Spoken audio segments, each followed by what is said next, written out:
કેમ છો મિત્રો? ફરી આપણે આવી ગયા છીએ એક નવી કહાની સાથે। 26 જાન્યુઆરી 2001નો એ કાળો દિવસ ગુજરાત ક્યારેય ભૂલી શકે તેમ નથી। સવારના સમયે જ્યારે આખો દેશ પ્રજાસત્તાક દિવસની ઉજવણીમાં મગ્ન હતો, ત્યારે કચ્છમાં આવેલા વિનાશક ભૂકંપે ક્ષણવારમાં હજારો જિંદગીઓ તબાહ કરી નાખી। ચારો તરફ શીશાશીશ, કાટમાળ અને દુઃખનો માહોલ હતો, પરંતુ આ જ મહાવિનાશ વચ્ચે એક એવી રિયલ ઘટના બની જેણે સમગ્ર દેશવાસીઓની આંખોમાં અશ્રુ સાથે આશાનું એક નવું કિરણ જગાવ્યું હતું। કાટમાળ નીચે રચેલા ચમત્કારની વાર્તા। ભુજ શહેરના એક રહેણાંક વિસ્તારમાં બહુમાળી મકાનો પત્તાના મહેલની જેમ જમીનદોસ્ત થઈ ગયા હતા। એક ઘરના કાટમાળ નીચે એક માતા અને તેમનું એક 5 વર્ષનું નાનું બાળક ફસાઈ ગયા હતા। ભૂકંપનો પહેલો આંચકો આવતા જ માતાએ પોતાની ચિંતા કર્યા વગર બાળકને છાતીએ સરસો આપી દીધો હતો અને ખૂણામાં રહેલા એક મજબૂત ટેબલ નીચે આશ્રય લીધો હતો। પરંતુ મકાનનું ધાબળું ધસી પડતા માતા અને બાળક બંને ભારે કાટમાળ નીચે અંધારામાં કેદ થઈ ગયા। અંધારું અને અવિરત રાહ, આસપાસ માત્ર ધૂળ, અંધારું અને ભયાનક શાંતિ હતી। બાળક ભૂખ અને તરસથી રડી રહ્યું હતું, પણ માતા તેને સતત સાંત્વના આપતી રહી અને તેને પોતાની ગોદમાં સાચવી રાખ્યો।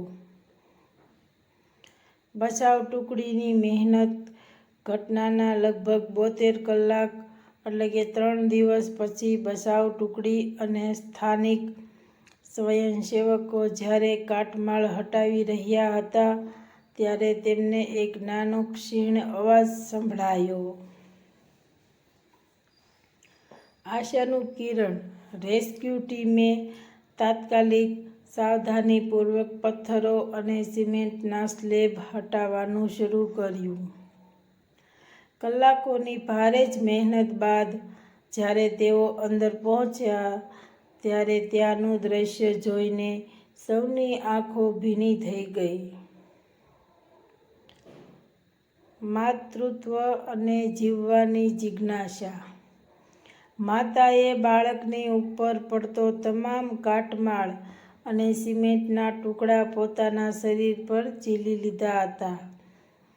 માતા બેભાન હાલતમાં હતી, પરંતુ તેણે બાળકને પોતાની બંને બાહોમાં એ રીતે કવર કરી રાખ્યું હતું કે બાળકના શરીર પર એક નાનો ઘા પણ વાગ્યો નહોતો। જ્યારે બચાવ ટુકડીએ બાળકને સુરક્ષિત બહાર કાઢ્યો, ત્યારે બાળકનો ચહેરો જોઈને આખી રેસ્ક્યુ ટીમની થાક ઉતરી ગઈ। માતાને પણ તાત્કાલિક હોસ્પિટલ પહોંચાડવામાં આવી અને સમયસર સારવાર મળતા તેમનો જીવ પણ બચી ગયો।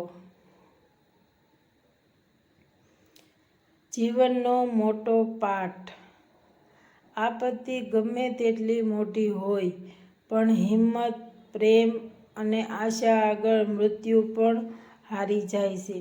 2001નો એ ભૂકંપ જેટલો વિનાશક હતો, એટલી જ આ ઘટના આપણને શીખવે છે કે જેને રામ રાખે તેને કોણ ચાખે। તો તમને આ વાર્તા કેવી લાગી કમેન્ટમાં જરૂરથી જણાવજો। ફરી મળશું નવી એક કહાની સાથે।